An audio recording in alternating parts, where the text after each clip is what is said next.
Rick Trevino. In fact, here he is, right here in the studio. Good to meet you, Rick. Yeah, how you doing, man? Doing great, great. Thanks again for inviting me out. No problem.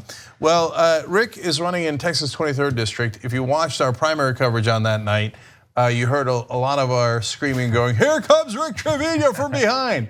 And he did it, and it turns out we're not the only ones. San Antonio Express News said that you were one of the great underdog stories in Texas. Yeah.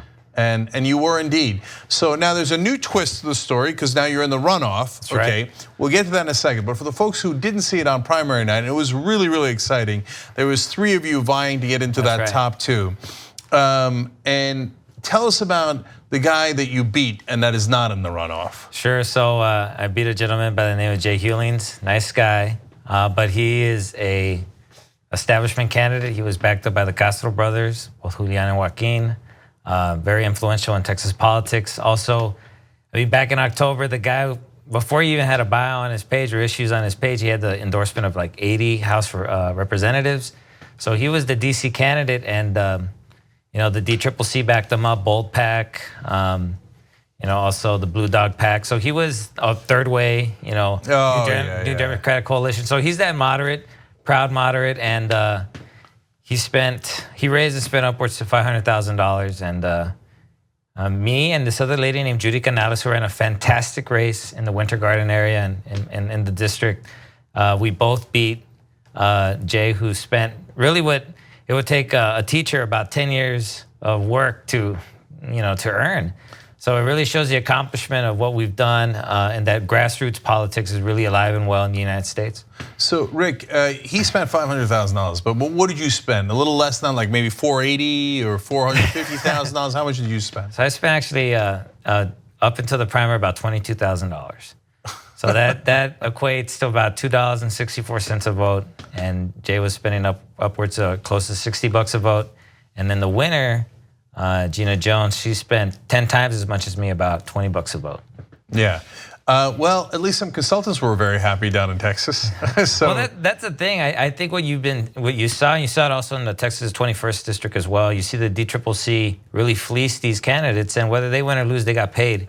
And I think you guys have done some reporting, and we've seen some reporting from the left media about these contract stipulations that these D-Trip candidates have to are held to. So it really limits the way they spend their money, and it's so basically DC has created this environment that's insular. It serves itself, and instead of doing field and mail, they say, well, let's just do a bunch of TV. And I'm glad that these people are now in our race again and helping out Gina Jones, because they are the worst political minds that you could find in Texas. They don't have a good track record here. And it shows the disconnect that Washington has with our district. And that's why I think you're seeing a strength and resurgence of grassroots candidates like myself. So it reminds me when FDR said, I welcome their hatred, when the powerful and the rich were fighting against them. This is a topsy-turvy world. In the old days, people would beg the DCCC to support them, right? Now, it's such a mark of shame in a sense that like if they go to support your opponent, you're like, yes. Yeah. Well, I think what you're seeing is the American people realizing the influence of the donor class in our politics. And I like to tell people that if we continue to get sent people that come from the same places, that say the same things and take money from the same folks, we get the same results.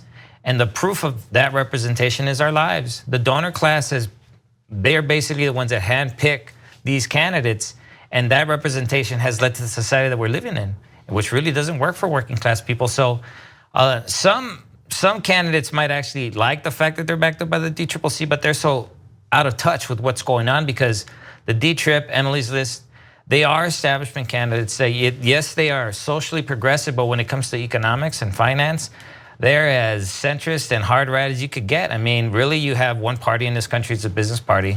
It's got 2 factions, Dems and Republicans, and I'm fighting within the Democratic Party just to represent working class people. But you can't say you're working class, but I mean, in the past, though, you were a banker, right? No, I've always been a teacher, but funny you bring that up. Like, you know, if I would have taken a different path in life, like even if I would have taught in a different area of town, you know, I don't think I would have been the person that I am. You know, teaching on the east side of San Antonio, one of the poorest zip codes in the United States of America. It was called the Promise Neighborhood Initiative. It was part of Obama's urban revitalization programs across the country, and I got to see poverty every single day. And it really created the kind of person that I am and the type of politician that I am. Is yes, I ruffle feathers and the establishment doesn't like me, but they don't like me not because of my ideas, but because I'm not beholden to them. Yeah, look, I'm giving the links here early. I want to make sure that you click on the links in the description box if you're watching on YouTube and comment section on Facebook. rickfor23.com, justdemocrats.com/rick2018 for donations. He's not going to get the big donor money, so you got to help him out. Yeah. You can tell because he's got that Just Democrat shirt. I've never seen that before. Yeah, that's badass. It's got your name on it. It's got and we were just talking about how you guys are like the Avengers, and here you come in with like an Avenger-like shirt. Everybody loves these shirts. They gave me a dozen of these. I own 2, but the rest I've given out. But yeah, I think. People always say, hey, what's up with that logo? And then it starts that conversation about what JD's doing and how we're challenging corporate Democrats and supporting non-traditional candidates like myself. So I think it's really exciting to be part of this movement with JD, brand new Congress, our revolution. These are like the first iteration of new political organizations that came out of this movement. And we've seen success. And we're also trying to draw attention to, the hustle that is American politics and how the donor class has been influencing our lives. So in this case, the DCCC have they literally endorsed your opponent now in the runoff? Yeah. And so isn't that weird? Because in the memo that we unveiled at the Young Turks, we found a memo that they had sent to the candidates, not you, because they never wanted to support you. And it said that that you shouldn't pick sides, and then you should have a kumbaya moment afterwards. And boy, we got a great one in 21st District when Derek Crow lost and then supported mighty Mary Wilson, and now she's the JD candidate, et cetera. But they didn't seem to like that. You said you wanted unity, but they weren't supposed to pick sides. But here they are in a primary saying, I like this Democrat better than I like that Democrat because she has more money. One of the most damaging narratives that came out of the 2016 primary was the fact, and that came out from the leaks that were written in English about how the D-Trip and the DNC tipped the scales for Hillary. The same thing, the Hillary, if you go back even in 2008, the Hillary camp actually thought the D-Trip was tipping the scales for Obama then. So you've seen that whether it was in 2008 or 2016, you got a sense that the DCCC wasn't playing fair. And they know this, and they still are entering elections early. We saw what happened in Houston 7th, again, the attack against Laura Moser. I think it was really inappropriate. And, if anything, I think they think these runoffs are an annoyance and they want to get through with them. And they're coming in and they're tipping the scale against a working class candidate, a teacher, a Mexican American, a district that's 70% Latino. I think it goes to show where they're at. And the D-Trip doesn't want what we want. And when I say we, I'm talking about the American people. They don't want Medicare for all, or living wage, or free college universities. They don't want that because that it will hurt their interest. And really, you've seen the 1% co-op both parties. And I've been successful because of the issues that I'm running on, and working people like them. Yeah, so Rick, I was just did a tweet earlier today supporting Allison Hartson, who's another JD, against Dianne Feinstein, and she sent her bots, and it's super obvious that the Feinstein campaign has these. All of a sudden, all these real people appear with the same exact message. Why are you hurting the Democratic Party? Shouldn't we be fighting Republicans? Shouldn't we spend all of our money? Because they're money obsessed. I'm like, yeah, you sound like a real person. Anyway, shouldn't we be spending all our money attacking Republicans? So I wanted to give you an opportunity to respond to that. So they're saying basically, why don't you just get out of the way already? And they've already picked a winner, and let's just save all of our money to fight against the Republican in the race. Well, look, I've been a Democrat, at least at an official level, for like 6 years now. And, when is it appropriate to have a debate? In a primary, in a runoff, I think that's the most appropriate time to have a debate. And in a democracy, you shouldn't be afraid of having a debate. And the reality is, if you look at the leadership of the Democratic Party, they always say that it's not appropriate to be critical of our own party, that as if it's going to hurt us. But really, what we need to have is a honest dialogue about ourselves and where we're going as a party. We've lost a lot of seats across the country ever since Obama came into office, and it's because we're not vision oriented. And what you've seen with JD and brand new Congress and OR, they're electing candidates, or they're supporting candidates that are looking for the future. And when we're talking about Medicare for all, we're talking about a society that guarantees healthcare as a right. That no longer is someone going to be profiteering off of your misfortune, and that's what we see here now. And I know they're threatened by it, but we need to have this discussion because the American people have to see what is happening to their party. The Democratic Party doesn't talk about military foreign policy anymore.